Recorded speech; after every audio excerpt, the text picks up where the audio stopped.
इस कार्यक्रम के प्रसारण पुण्यार्जक हैं Shri Kanwar Lal ji Mahavir Prasad ji Patni, RK marble group, Madanganj, Kishangarh, Rajasthan.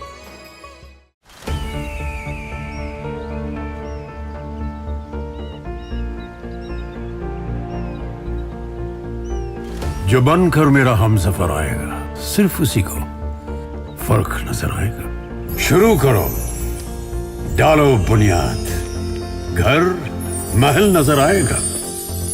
Wonder लाइए, वंडर अपनाइए, फर्क नजर आएगा।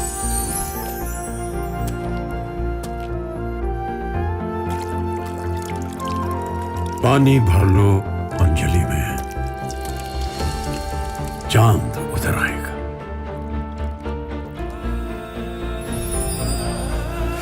वंडर है ना, वंडर लाइए, फर्क नजर आएगा।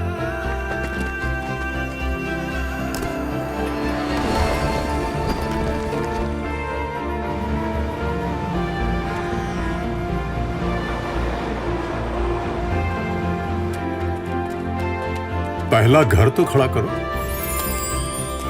शहर नजर आएगा।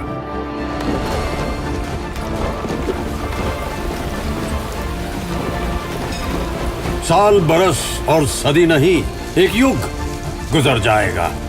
उम्र न पूछो वंडर की, जब फर्क नजर आएगा। वंडर सीमेंट, फर्क नजर आएगा। जब हम रियलिटी एक्सेप्ट करने के लिए तैयार नहीं होते हैं तो वहीं हम नीचे चले जाते हैं। ऊपर उठने के लिए पहले एक्सेप्टेंस लेवल होना चाहिए। जो है सो है, हम स्वीकार करें, क्या परेशानी। तो जो पहले से अपने आप को तैयार करके रखता है वो उस फियर से अपने आप ऊपर उठता चला जाता है।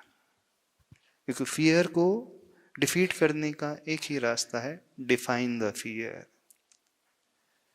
Fear defined is equal to fear defeated. तो हम डिफाइन करना सीखें, वहीं से जब हम डिफाइन करने लगेंगे वहीं से हमें उसका सॉल्यूशन मिलना प्रारंभ हो जाएगा, समाधान मिलना प्रारंभ हो जाएगा। देखें, एट द मोस्ट क्या हो सकता है, वर्स्ट से वर्स्ट क्या हो सकता है, पहले से अज्यूम कर ले, कभी शॉक नहीं लगेगा। जिनका भी हार्ट फेल होता है, ब्रेन स्ट्रोक आ जाता है, तो नियम से वो उस शॉकिंग न्यूज के लिए कभी तैयार नहीं रहते। जो पहले से तैयारी रखता है उसको कभी इस प्रकार की सिचुएशन को फेस नहीं करना पड़ता। ठीक है, हाँ। और क्या है कंकड़?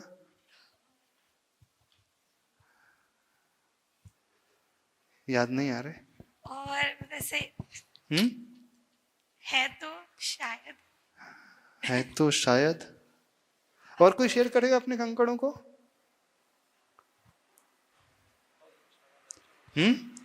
और कोई बताएगा? बहुत साहस चाहिए, करेज चाहिए, सबके सामने माइक में खड़े होकर के अपनी कमियों को बताना आसान नहीं है। नमस्ते गुरुवर।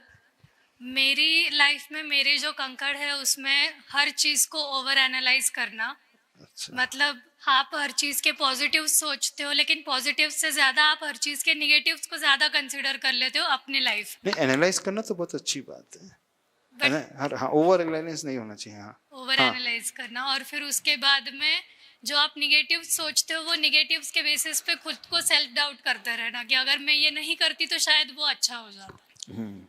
तो मेरी लाइफ में तो सबसे बड़ा कंकड़ यही है। यदि आपने कभी जिनवानी पढ़ी होगी तो उसमें एक पंक्तियां आती, बिन जाननते दोष गुणन को कैसे तजिए गहिए। दोषों को छोड़ने के पूर्व दोषों को जानना बहुत आवश्यक होता है। तो जिंदगी निकल जाती है, अधिकतर लोग अपने दोषों की ओर ध्यान ही नहीं दे पाते हैं। और जब हम ध्यान नहीं देते हैं तो हमारे स्वभाव में आ जाता है। जब स्वभाव में आ जाता है तो लगता ही नहीं हम गलती कर रहे हैं। तो गलतियां हर इंसान से होती हैं, कोई भी यहाँ ऐसा नहीं जिससे गलतियां नहीं होती। कुछ लोगों से होती, कुछ लोग करते हैं। चाहे कैसी भी स्थिति हो, दोनों ही बेकार है, उनसे हमें ऊपर उठना है। तो आप लोग हमेशा कंकड़ों को बीनते हैं और लक्ष्य रहता है दाल साफ हो रही है। ऐसे ही अपनी लाइफ के साथ है, हमें अपनी कमियों को नोट डाउन करना है सर्वप्रथम, और ऑनेस्टली नोट डाउन करना है, बिना कोई छिपाव के, बिल्कुल जो है सो स्वीकार करना है, कमियां हैं। फिर वहीं से शुरू होगी, अब इससे हम ओवरकम कैसे हों। तो be honest with your score, be honest with your life. तो perfection is not the goal. Goal क्या होना चाहिए? हमारे भीतर जो कंकड़ है उन्हें दूर करना है, इम्परफेक्शन को हमें हटाना, कम करना है। तो बस इतना करते चले जाएंगे तो हम उसके निकट वैसे ही पहुंचते चले जाएंगे। जहां परफेक्शन गोल हो जाएगा तो फिर आप कभी भी शांति से टेंशन फ्री रह नहीं सकते। हमेशा आपको विकल्प होगा, अभी तो मैं इतनी सुंदर दिख ही नहीं रही हूँ, अभी तो ये है वो है, अभी तो कपड़े ऐसे हैं, अभी तो मेरा स्कोर इतना नहीं आ रहा। क्यों? क्योंकि उसका स्कोर ज्यादा आ रहा है। हम परफेक्ट नहीं होना चाहते, हम अपने भीतर कमियों को दूर करना चाहते हैं। तो हमारे जितना भी हमारी जितनी कैपेबिलिटी की उसके अनुसार होगा। बोलिए। नमस्ते गुरुदेव।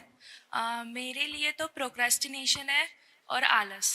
आलस और प्रोक्रास्टिनेशन। और मतलब लोग क्या कहेंगे इससे, मैं बहुत लोग क्या ज्यादा, कहेंगे, मतलब सभी परेशान होंगे। पीयर प्रेशर जो आ रहा है, रील का प्रेशर जो आ रहा है, सोशल प्रेशर जो आ रहा है, इसी कारण हो रहा है। तो हम कभी 100% ला ही नहीं सकते। कुछ तो लोग कहेंगे, लोगों का काम है कहना, है ना, वो तो कहते ही रहेंगे। अच्छा करो तो कहेंगे, बुरा कहो तो करेंगे, नहीं कहो तो करेंगे, ना करेंगे तो भी कहेंगे। तो सबसे पहले हमें दुनिया की ओर ध्यान नहीं देना है, अपने लक्ष्य की ओर देना है। ठीक है, तो वो लिखना है। फिर उसके बाद नेक्स्ट पेज आ रहा है, page number 6, wellness menu card.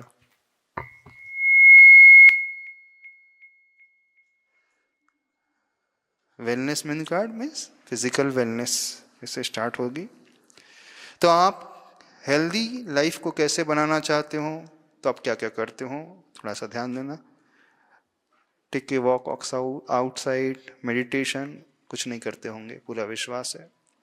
सो करके नहीं उठते होंगे, है ना। Read a book, art therapy, journal your thought, ये भी नहीं होता होगा। सेल्फ कंपेशन, से नो टू स्क्रीन, पॉसिबल ही नहीं आज की लाइफ में, नहीं ना। डीप ब्रीदिंग, आलसी जो ठहरे तो डीप ब्रीदिंग की तो बात, बोले सोते सोते जितनी ब्रीदिंग हो जाए, है ना। एक्सप्रेस ग्रेटिट्यूड, ये बहुत अच्छा मेनू कार्ड है। यदि आप थोड़ा सा इसके बारे में समझोगे तो आपकी हैबिट्स बहुत अच्छी हो जाएंगी। A healthy outside starts from the inside. Healthy जीवन इनसाइड से शुरू होता है। देखना, आप सबके साथ दुनिया के लिए आप बहुत अच्छा बनना चाहते हो, दुनिया के सामने बहुत अच्छा बनना चाहते हो, यही है ना। दुनिया आपको लाइक करे, दुनिया आपको वैलिडेट करे, दुनिया आपसे प्रभावित हो जाए। जब भी आप कोई फोटो अपलोड करते हो सोशल मीडिया में, लाइक्स की ओर दृष्टि तो जाती हो, कितने लाइक्स मिले, और लाइक्स ना मिले तो क्या होता है, रोना आ जाता है। क्या होता है, हर व्यक्ति हमेशा दुनिया की दृष्टि में सबके सामने बहुत अच्छा बनना चाहता है,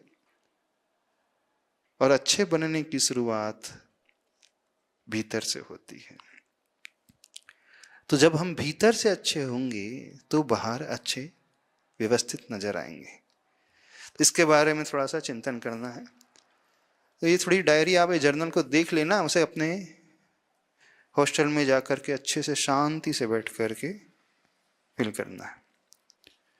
आपकी गोल क्या है, दिस ईयर के गोल क्या है और लाइफ के गोल क्या है, जो भी हैं उन्हें लिखना सीखें।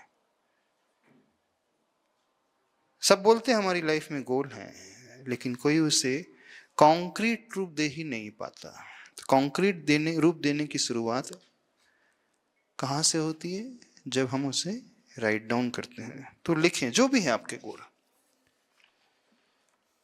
1, 2, 4, फैमिली को लेकर, सोशल लाइफ को लेकर, स्टडीज को लेकर, हेल्थ को लेकर, जॉब को लेकर, धर्म को लेकर, व्रत को लेकर, उपवास को लेकर, दान को लेकर, जो भी आपके गोल हैं एंटरटेनमेंट को लेकर, उसे लिखें, सोचें। सोचा है किसी ने कभी? हाँ, सिर्फ आपका गोल है एक जॉब चाहिए। अभी तो क्या, पहले पढ़ाई करना है, डिग्री चाहिए, फिर उसके बाद एक जॉब चाहिए, फिर एक अच्छी फैमिली चाहिए, एक अच्छा हस्बैंड चाहिए, ये और क्या चाहिए? एक अच्छा फ्लैट चाहिए, अच्छे बच्चे। अभी तो पहले फैमिली आ जाए, फिर बच्चे बाद में होंगे। अच्छा इंसान बनने का गोल किसका है?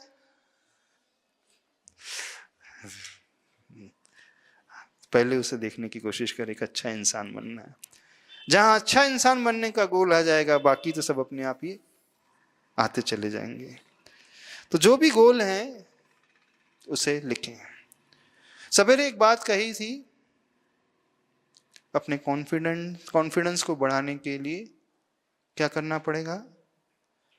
मिरर टॉक थेरेपी, यानी मिरर के सामने खड़े होकर के अथवा शांति से बैठ करके एफर्मेशंस, पॉजिटिव एफर्मेशन। कितने लोग प्रातः काल उठ करके एफर्मेशंस करते हैं, भाते हैं, अच्छी भावना भाते हैं? कोई भी नहीं भाता। अब क्या होगा आप लोगों का? क्या होगा बताइए? आप अपने दिन की शुरुआत ही अच्छे से नहीं करते। एफर्मेशन समझते हो? जब हम धर्म को देखते हैं, धर्मशास्त्र को पढ़ते हैं, तो उनमें भावनाओं की बात आती है। 12 भावना आती है, 16 कारण भावना, 5 भावना, वैराग्य भावना। भावना ही है जो हमारे मन को मजबूत बनाती है, और भावना जो बार बार भाई जाती, बार बार चिंतन किया जाता है, बार बार जिसके बारे में सोचा जाता है। तो जिसके बारे में हम बार बार क्रियाएं करने लगते हैं, सोचने लगते हैं, तो वैसे हम होने लगते हैं। भावनाओं से ही हमारा जीवन बनता है, भावनाओं से ही हमारा नेचर सही होता है। तो एफर्मेशन कितने बार होना चाहिए? जितने बार भावो उतना कम। किचन में, रसोई में जब आप सब्जी बनाते हैं तो किससे बनाते हैं? किससे बनाते हैं? नाइफ, चाकू से। कुछ समय के बाद उसकी धार कम हो जाती है, तो क्या होता है? फिर उससे सब्जी अच्छी नहीं बनती है। तो उसकी धार को पैनी करने के लिए क्या किया जाता है? उसे सान में चढ़ाया जाता है। तो जैसे ही उसको पैनी कर दिया जाएगा, तो बहुत अच्छे से आपकी सब्जी फल बना लेगा। तो भावनाएं हमारी बुद्धि को पैनी करती हैं, एफर्मेशन एकदम शार्प बना देती हैं जो हम चाहते हैं जीवन में। तो एफर्मेशंस इसमें बहुत सारी दी हैं, इसके अलावा भी आप अपने मन से एफर्मेशन बहा सकते हैं। I am growing at my own pace and that's enough. अर्थात हम दूसरों से तुलना ना करें, हम अपनी क्षमता के अनुसार आगे बढ़ने की कोशिश करते रहे, है ना? Every small step I take is building the stronger me. हर छोटा सा कदम जो मैं उठाती हूं, वो मुझे मजबूत बनाती है। कदम भले ही छोटा क्यों ना हो, पर कदम हमेशा उठते रहना चाहिए। Slow and steady wins the race, है ना? भले कछुआ की चाल चले, लेकिन चलते रहना चाहिए, सोना नहीं। जो सो गया सो खो गया, है ना? खरगोश सो गया था, हार गया था, जबकि खरगोश बहुत तेजी से दौड़ता था। सबने कहानी पढ़ी होगी ना स्कूल में? कौन सी क्लास में पढ़ी है कछुए और खरगोश की कहानी? कौन सी क्लास में पढ़ी है? सेकंड क्लास में, थर्ड क्लास में, फर्स्ट क्लास में? कौन सी क्लास? सबको याद है ना? सबको पता है? खरगोश और कछुए की रेस होती तो कौन जीतता है?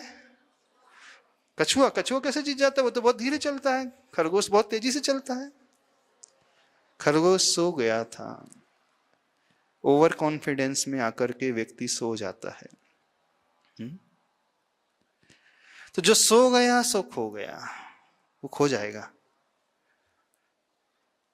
तो भले ही कछुए की चाल हो, लेकिन चाल हमेशा बनी रहनी चाहिए।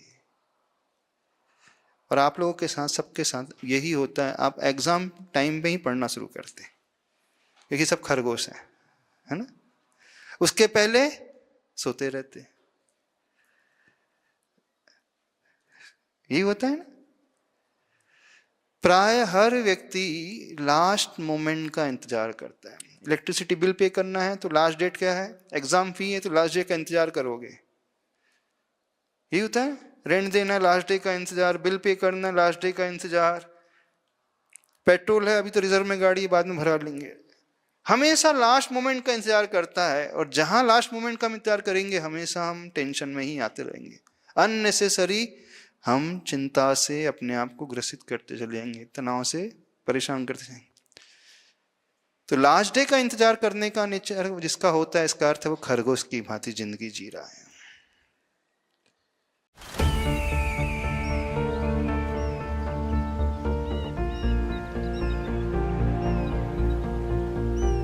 जो बनकर मेरा हमसफर आएगा, सिर्फ उसी को फर्क नजर आएगा। शुरू करो, डालो बुनियाद, घर महल नजर आएगा।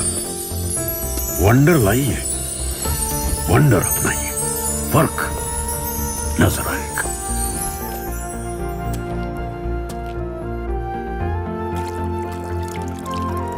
पानी भर लो अंजलि में, चांद उतर आएगा।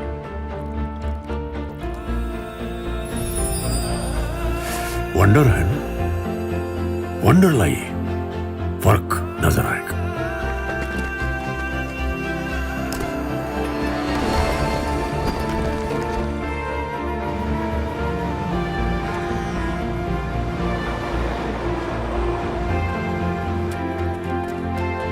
पहला घर तो खड़ा करो, शहर नजर आएगा।